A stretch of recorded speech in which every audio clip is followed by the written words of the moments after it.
Selamat datang di kuliah algoritma dan struktur data. Kali ini kita akan belajar tentang ADT matrix. Dalam ADT matrix ada beberapa hal yang harus kita definisikan di awal.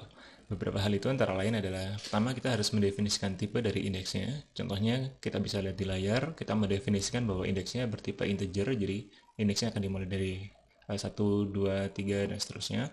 Lalu kita mendefinisikan konstanta dengan tipe berupa tipe dari indeks yang sudah kita set sebelumnya.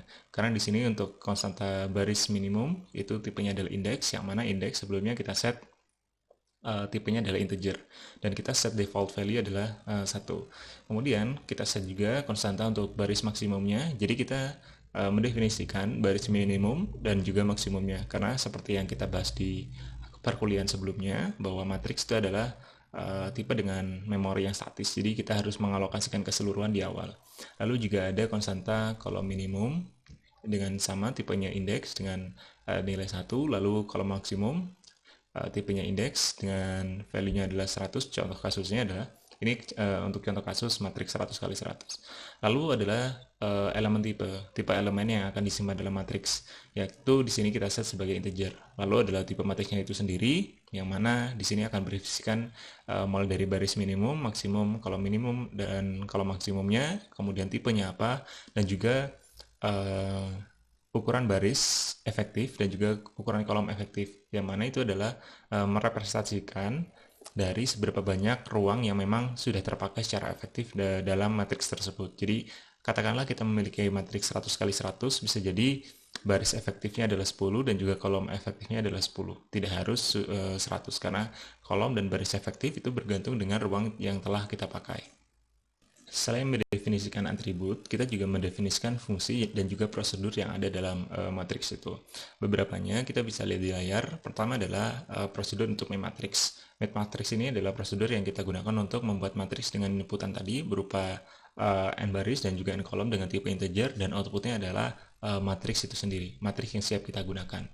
Nah, penggunaan memori dalam matriks itu kita mulai dari pojok kiri atas. Jadi ketika kita mengatakan jumlah barisnya adalah 100 kali 100, jumlah ukuran matriksnya adalah 100 kali 100, maka sebenarnya untuk pengisian pertama kita mulai dari pojok kiri atas. Bisa kita lihat di gambar di atas.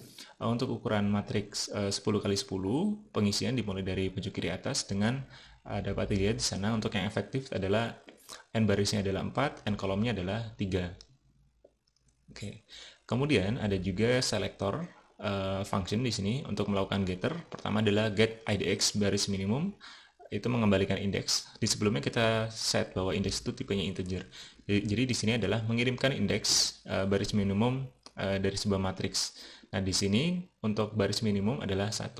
Kemudian ada fungsi untuk get IDX kolom minimum, yaitu mengirimkan indeks kolom minimum matriks. Kolom minimumnya di sini juga 1. Dalam kasus ini adalah matriks yang ada di sebelah kanan. Lalu ada function get IDX baris maksimum, yaitu mengirimkan baris maksimum matriks apapun. Pada matriks ini baris maksimumnya adalah 10.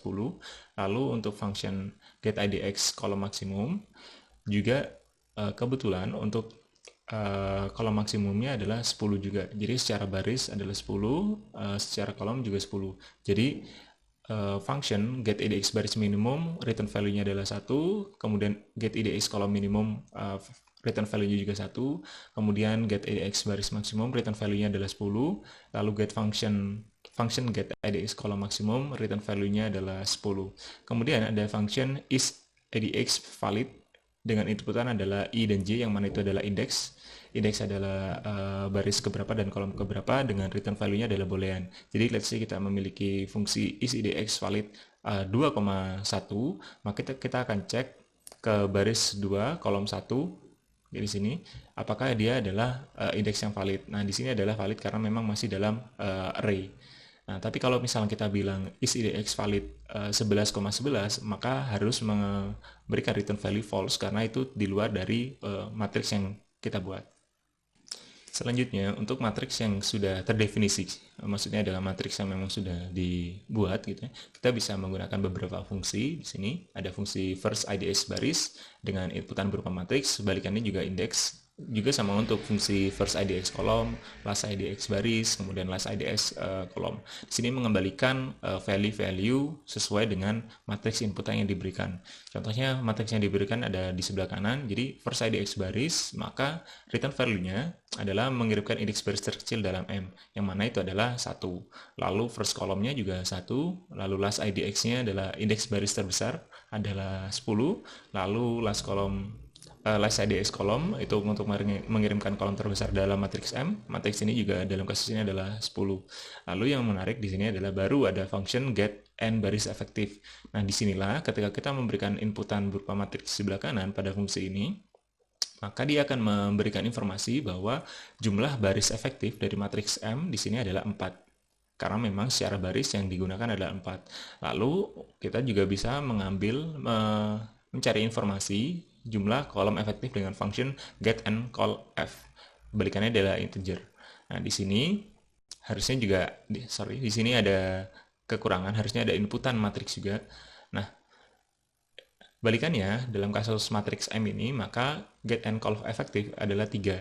Jadi kita bisa tahu bahwa jumlah baris efektif adalah 4 dan jumlah kolom efektif adalah 3. Maka secara ruang yang telah diisi dalam matriks 10 kali 10 ini adalah 12 ruang memori. Lalu kita juga bisa mencek apakah suatu indeks itu sudah efektif digunakan dengan fungsi is edx f efektif. Inputannya adalah matriks, kemudian indeks i dan j. Return value-nya adalah boolean true atau false. Maka ketika kita memberikan inputan matriks M di sebelah kanan ini dengan i dan j adalah 2,2, maka dia akan memberikan return value true karena baris 2 dan kolom 2 itu memang efektif ada isinya. Tapi ketika kita menggunakan memberikan input value berupa ij-nya adalah 10,1,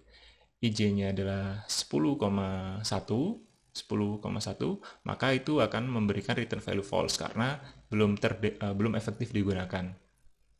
Kemudian di sini juga ada fungsi get element dengan inputan matriks dan juga indeks i dan j. Jadi setelah kita bisa mengetahui bahwa indeks tersebut itu memang valid gitu ya, efektif, maka kita bisa mengambil elemennya di sini.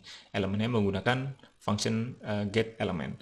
Maka ketika kita bilang get element matriks 2,2, maka kita akan mendapatkan value 2. Lalu juga ada function get element diagonal, mengirimkan elemen dengan i dan j itu adalah sama. Maksudnya ketika kita di get element kita mendefinisikan i dan j, tapi ketika kita di get elemen diagonal kita tidak perlu mendefinisikan j karena value j akan diset sama dengan i. Jadi ketika kita mengatakan get elemen matriks i, j adalah 2,2, kita bisa menggunakan get elemen diagonal matriks M dengan i sama dengan 2 karena dia akan get value elemen dari indeks 2,2 gitu. Berbeda ketika kita memang ingin mengambil elemen yang indeksnya i dan j-nya itu berbeda. Misalkan baris 2 kolom 3, baris 2 kolom 4, maka kita menggunakan function get element. Tapi ketika memang baris dan kolomnya indeksnya adalah sama, 2,2, 3,3, kemudian 4,4, maka kita bisa menggunakan get elemen diagonal. Setelah sebelumnya kita berkutat dengan konstruktor dan juga getter, kita di sini bisa melakukan prosedur yang lain, yaitu untuk melakukan set atau insert value terhadap sebuah memori dalam matriks. Beberapa prosedur yang bisa kita gunakan di sini adalah prosedur set baris efektif, gitu ya. Di sini dengan asumsi matriks sudah terisi, maka kita bisa mengisi nilai dari baris efektif dengan inputan yang sudah kita berikan di sini. Contohnya untuk kasus ini, maka ketika M adalah matriks yang sudah terdefinisi, kita bisa set untuk baris efektifnya adalah 4 karena memang secara value di sini baris keempat itu sudah efektif digunakan. Kemudian kita juga bisa men-set kolom efektifnya. Di sini adalah untuk kolom efektif 3. Jadi kita bisa men-set untuk matriks yang sudah terdefinisikan di kanan ini, maka kolom efektifnya adalah 3. Dan kita harus melakukan itu secara manual. Jadi ketika kita melakukan penambahan pengisian ruang dalam matriks, kita juga harus memperhatikan apakah kolom efektif dan juga baris efektif itu sudah sesuai atau belum. Ketika belum sesuai, maka kita harus menyesuaikan dengan setter ini.